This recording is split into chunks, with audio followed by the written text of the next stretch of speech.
لک الحمد یا اللہ الصلاۃ والسلام علیک یا رسول اللہ اما بعد۔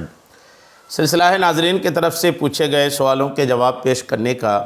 ہمارے ناظرین میں سے ایک نے یہ پوچھا ہے کہ رمضان میں تو شیطان قید ہوتا ہے، پھر لوگ گناہ کیوں کرتے ہیں؟ یہ سوال ہے، اور یہ سوال ہر رمضان میں تقریباً لوگوں کے ذہن میں آتا ہے۔ اصل میں ہوا یہ ہے کہ لوگ اپنے گناہوں کا ٹھیکڑا شیطان کے سر پھوڑتے ہیں کہ شیطان کی وجہ سے گناہ ہو رہا ہے۔ ارے بھائی شیطان ٹھیک ہے، شیطان بھی گمراہ کرتا ہے، بہکاتا ہے، لیکن آپ بھی تو کچھ ہیں، کیوں شیطان آپ کو بہکا لیتا ہے؟ بہت سارے بزرگ ایسے ہیں کہ شیطان ان کی خدمت کر رہے ہوتے ہیں، تو آپ شیطان کا کھلونا بننے کے بجائے شیطان کو خود اپنا کھلونا کیوں نہیں بنا لیتے ہیں؟ اپنے آپ کو پر کوشش کریں، بزرگوں کی صحبت اختیار کریں، علماء کی صحبت اختیار کریں، علم حاصل کریں۔ جب آپ علم حاصل کریں گے تو شیطان کا ہتھیار آپ پر نہیں چلے گا۔ بہرحال میں جواب کی طرف آتا ہوں کہ رمضان میں گناہ کیسے ہوتے ہیں؟ رمضان میں بھی ہوتے ہیں گناہ، بالکل ہوتے ہیں، لوگ گناہ کرنے والے گناہ کرتے ہیں۔ شیطان جب قید ہوتا ہے تو آدمی گناہ کیسے کرتا ہے، کیوں کرتا ہے، کیا سبب بنتا ہے؟ آئیے توجہ کے ساتھ جواب سنیے۔ اس طرح کے سوال کے کئی جوابات ہوتے ہیں۔ پہلا جواب تو یہ ہے کہ ایک دوسری روایت میں ہے کہ سرکش اور بڑے بڑے شیاطین قید کر دیے جاتے ہیں، عام شیاطین کھلے پھرتے ہیں، جس کی وجہ سے گناہ ہوتے ہیں۔ جن احادیث پاک میں ہے کہ شیطان کو قید کیا جاتا ہے، تو اس سلسلے میں ایک روایت یہ ہے کہ سرکش اور بڑے بڑے بدمعاش قسم کے شیطان جو ہوتے ہیں وہ قید کیے جاتے ہیں، اور عام شیطان جو ہے وہ کھلے چھوٹے پھرتے ہیں، ان کے بہکاوے کی وجہ سے گناہ ہوتا ہے۔ ایک روایت یہ، اور دوسرا جواب یہ ہے کہ گمراہ کرنے والا ایک خارجی شیطان ہے اور ایک داخلی شیطان ہے۔ خارجی اور داخلی مطلب، خارجی مطلب ایک باہر کا، داخلی مطلب ایک اندر کا۔ باہر کا شیطان بھی، اندر کا شیطان بھی ہے۔ کون کون ہے سنیے۔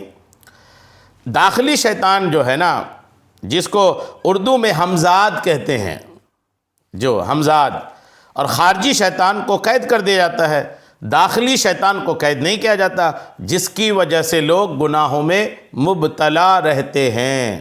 ہمزاد بھی ایک شیطان ہے، ہر انسان کے ساتھ ہوتا ہے، نبی کریم علیہ السلام کے ساتھ بھی تھا، پر یہ ہے کہ نبی کریم علیہ السلام نے فرمایا تھا کہ میرا ہمزاد اسلام قبول کر کے مسلمان ہو گیا ہے، کلمہ پڑھ رہا ہے، وہ نبی کریم کا ہمزاد اسلام قبول کر لیا تھا۔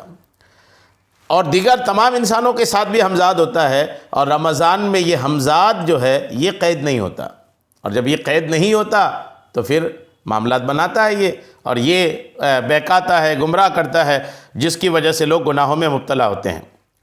تیسرا جواب کیا ہے؟ تیسرا جواب یہ ہے کہ شیطان کے 11 ماہ مسلسل بہکانے اور وسوسہ ڈالنے سے لوگوں میں اس کی وسوسے کا اثر اس قدر راسخ ہو جاتا ہے کہ اس کی 1 ماہ کی غیر حاضری سے کوئی فرق نہیں پڑتا، اور لوگ بدستور برائی کے کاموں میں مبتلا رہتے ہیں، الا ماشاء اللہ۔ رمضان میں بھی لوگ گناہ کیوں کرتے ہیں؟ اس کا ایک جواب یہ بن رہا ہے کہ چونکہ 11 مہینے خوب جی بھر بھر کر کے گناہ کیا، بھر بھر کے گناہ کیا، اب 11 مہینے تک جس کا جسم، جس کے اخلاق، عادات، طور طریقے، روٹینز گناہوں کی طرف رہے، 1 مہینہ تو اب وہ گناہ کے لیے ابھارنا شیطان، اس کی بھی ضرورت نہیں ہے نا۔ 11 مہینے کی جو عادت ہوتی ہے، وہ 1 مہینہ عادت دلانے والا نہ بھی رہے تو بھی چلتا رہے گا۔ کوئی چیز کو آپ زور سے گھما دو تو آپ کے چھوڑ دینے کے بعد بھی وہ چیز گھومتی رہتی ہے کہ نہیں؟ بالکل گھومتی رہتی ہے۔ آپ چھوڑ دیے ہوتے ہیں لیکن وہ گھوم رہا ہوتا ہے، آپ کہیے گا میں تو گھمانا چھوڑ دیا، کیوں گھوم رہا ہے یہ؟ تو ویسے 11 مہینے نفس و شیطان کے بہکاوے پہ آ کر خود کی شرارتوں سے 11 مہینے تک جو گناہ مسلسل کرتا رہا، وہ بندہ رمضان میں بھی انہی عادتوں کی وجہ سے گناہوں میں پڑا رہتا ہے۔ ایک جواب یہ۔ چوتھا جواب بھی آپ سن لیں، رمضان میں لوگ گناہ شیطان کے قید رہنے کے بعد کیوں کرتے ہیں؟ یہ ہے کہ یہ اطلاق بھی مجازی ہے، چونکہ اس ماہ میں بعض نیک طبع مسلمان شیطان کے اثرات اور اس کے وسوسوں کو قبول نہیں کرتے، برائیوں کو چھوڑ دیتے ہیں، اور نماز روزہ اور دیگر نیکیوں میں بکثرت مشغول ہو جاتے ہیں، اور نمازی اور نیک لوگ پہلے سے زیادہ نیکیاں کرتے ہیں، جیسا کہ عام مشاہدہ ہے۔ اس سے واضح ہوتا ہے کہ اس ماہ میں شیطان کی گرفت ڈھیلی پڑ جاتی ہے اور خیر کے غلبہ سے اس کے وسوسوں کا اثر کم پڑتا ہے۔ اس لیے اس کو مجازاً تعبیر فرمایا کہ شیاطین کو قید کر دیا جاتا ہے۔ یہ بھی ایک جواب ہے۔ پانچواں جواب بھی سن لیں کہ شیطان کے قید ہونے کے بعد بھی رمضان میں لوگ گناہ کیوں کرتے ہیں۔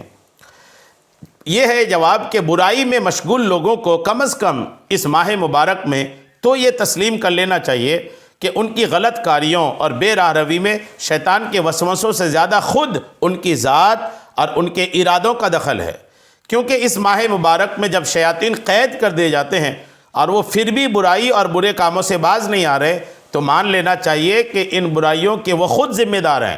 شیطان ان سے جبراً برائی نہیں کراتا ہے، اس کا ان پر کوئی تسلط نہیں ہے، وہ صرف برائی کا ایک خیال ان کے ذہن میں ڈالتا ہے، انہیں برائی کی ترغیبات دیتا ہے، جیسا کہ نیک کام کرنے کا خیال اور اس کی ترغیبات ان کا ضمیر دیتا ہے، اور جب وہ برے کام کرنے کا از خود ارادہ کرتے ہیں تو ان کا ضمیر ان کو مسلسل ڈانٹتا رہتا ہے اور برائی سے روکتا رہتا ہے۔ وہ لیکن ضمیر کی تمام تر فہمائشوں کو سمجھانے کو دور کر کے برے کاموں کو انجام دینے کی پورا منصوبہ بندی کرتے ہیں، اس کی تمام تفصیلات مرتب کرتے ہیں اور پھر مسلسل اس برائی کو کرتے رہتے ہیں، حتیٰ کہ ضمیر کی آواز نہیں سنائی دیتی۔ پھر برائی پر اس قدر پختہ ہو جاتے ہیں کہ کسی برائی پر آمادہ کرنے کے لیے انہیں شیطان کے بہکانے کی ضرورت نہیں رہتی۔ وہ ہو یا نہ ہو، وہ اپنے دھندے سے لگے رہتے ہیں۔ جی ہاں، جیسا کہ اللہ تعالیٰ کا قول ہے کہ جب حشر کے دن فیصلہ ہو چکے گا تو شیطان کہے گا بے شک اللہ تعالیٰ نے تم سے سچا وعدہ کیا تھا اور میں نے تم سے جو وعدہ کیا تھا وہ پورا نہیں کیا، اور مجھے تم پر کچھ ملامت نہ کرو بلکہ تم لوگ کچھ ملامت نہ کرو بلکہ اپنے آپ کو ملامت کرو۔ آج تم نہ میری فریاد کو پہنچ سکتے ہو اور نہ میں تمہاری فریاد کو پہنچ سکتا ہوں۔